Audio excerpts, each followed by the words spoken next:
This is the National Weather Service in Reno with an informational online weather briefing about the weather events that occurred in the Sierra and western Nevada during 2012. An unusually dry start to winter continued through much of January with almost no snowpack in the Sierra until a winter storm finally arrived during the third week of January. January 2012 was warmer than normal. The average temperature for the month was 38.9 degrees, which is an exceptional 5.3 degrees above normal. The average temperature for all but 3 days was above normal at Reno International Airport. A number of record high temperatures were broken in Reno during January, and the record high was tied or exceeded at least 9 days in South Lake Tahoe Airport in California. The second major wildfire outside of the usual fire season occurred on January 19th in the northern portion of Washoe Valley. The Washoe Drive fire was spread rapidly by gusty winds into portions of Pleasant Valley south of Reno and destroyed 33 homes before being contained 2 days later at 3,100 acres. Here's a view from the National Weather Service Reno office on the north end of Reno. Strong winds created blowing dust, which combined with the smoke from the Washoe Drive fire to limit visibility in Reno. Eventually, by late January, some snowfall gave the Sierra snowpack a boost, but it still remained well below average. The graph above shows the snow water equivalent from the 2011 to 2012 water year through February 1st, the average water year, and the 2010 to 2011 water year. The snow water equivalent for this past water year through February 1st was approximately 5 inches, compared to over 20 inches this time in 2010 to 2011. An unsettled weather pattern developed across the western U.S. towards the last half of March, which allowed more storm systems to impact the region. Generally, storms that moved across the Sierra and western Nevada during the end of March brought strong gusty winds, snow to the northern Sierra and Tahoe Basin, and rain to western Nevada valleys.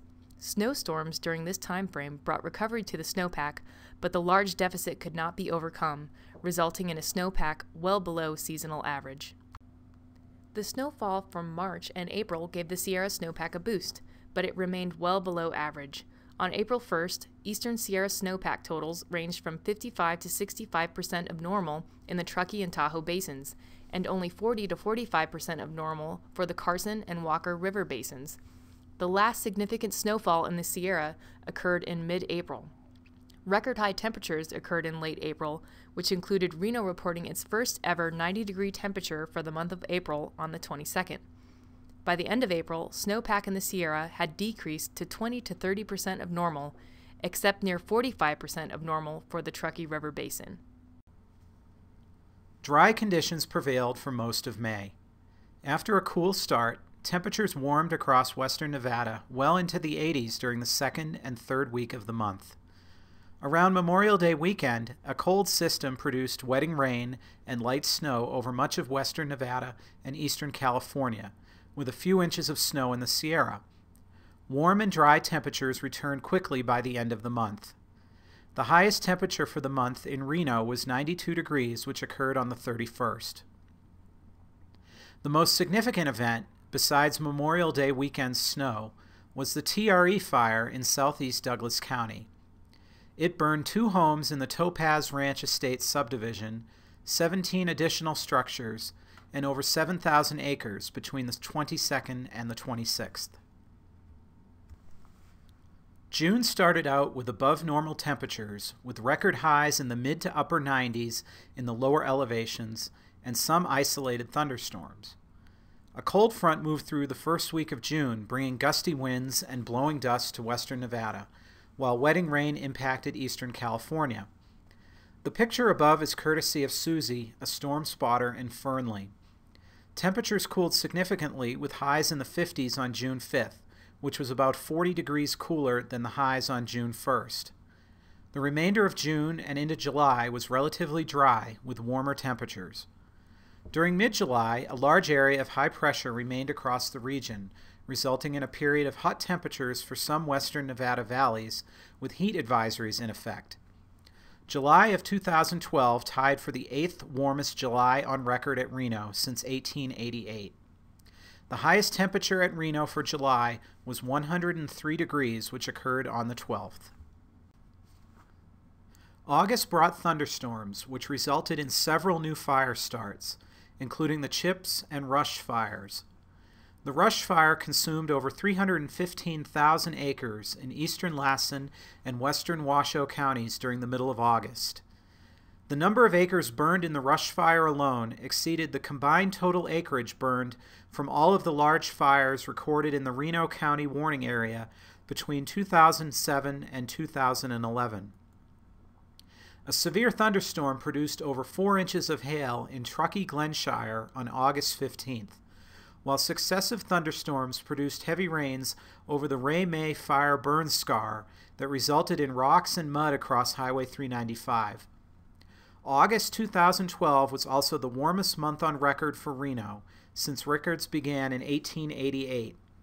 2012 was the third warmest summer, June, July, and August, on record in Reno. Following the warmest August on record, September 2012 also broke the record for warmest September since 1888 in Reno, Nevada. The average temperature for September was 70.7 degrees, which is 5.3 degrees above normal and exceeded last year's record September of 70.6 degrees. The graph above shows the normal high temperature in September in the black line and the daily high temperature for September 2012 in the red line. September 2012 was also relatively dry, with only 807 inches of precipitation recorded at the Reno-Tahoe International Airport. This follows a very dry summer, making 2012 the 9th driest summer on record at Reno. October 2012 was the 5th warmest October on record for Reno, with most of the month warm and dry. Temperatures in Reno reached 90 degrees on the first 2 days of the month and reached at least 70 degrees on 24 out of the 31 days in October. The exceptions to the warm and dry pattern are shown on the slide. A low-pressure system which stalled over Southern California on October 10th through 12th brought the first measurable snow of the season to higher elevations of Mono County, including Mammoth Lakes, and rain to the Lake Tahoe Basin and portions of western Nevada. A much stronger storm brought the first significant snow of the season to the Sierra and Northeast California on October 22nd and 23rd. Up to 30 inches of snow fell above 7,000 feet, with up to 18 inches near the west shores of Lake Tahoe. For western Nevada, precipitation was limited, as gusty winds of 40 to 50 miles per hour were the main impact from this storm.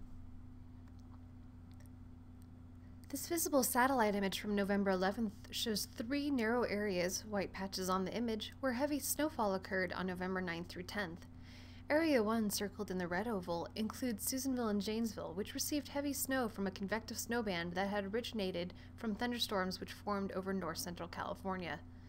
Area 2, circled in the yellow oval, includes lake-effect snow which occurred southeast of Pyramid Lake, including Nixon, Nevada, Highway 447, and a small portion of Interstate 80 northeast of Fernley. Area 3, circled in the blue oval, includes lake-effect snow which occurred east-southeast of Lake Tahoe, including Carson City, northern Douglas County, and central Lyon County. Here are a couple of images from the lake effect snow event. The picture on the right is from Carson City, courtesy of storm spotter Robert Sandberg. The MODIS visible satellite image on the left shows snowfields from the lake effect snow east of Lake Tahoe and southeast of Pyramid Lake. A heavy rain pattern developed across the eastern Pacific in late November and early December. A series of warm storm systems combined with an atmospheric river event brought periods of heavy precipitation and strong gusty winds to the Sierra and western Nevada. Snow levels were fairly high through the series of storms, so much of the precipitation fell as rain and resulted in rises in many area rivers. The potential for flooding in the Reno industrial area was forecast. Fortunately, lower snow levels and a slightly shorter period of precipitation resulted in a lack of significant flooding along the Truckee River. There was a rapid rise on the Susan River that caused moderate flooding in Susanville, California. Here are some of the 5-day storm totals from the atmospheric river event. Some areas along the Sierra Crest received more than 10 inches of rain. A series of cold low-pressure systems tracked into California and Nevada in mid to late December, bringing periods of gusty winds and snow to the Sierra, as well as some rain and snow showers to western Nevada. This active and unsettled pattern brought at least 4 to 7 feet of snow to the Sierra and some snow accumulations down to western Nevada Valley floors. Abundant heavy snow in the Sierra produced an unstable snowpack, which created dangerous avalanche conditions.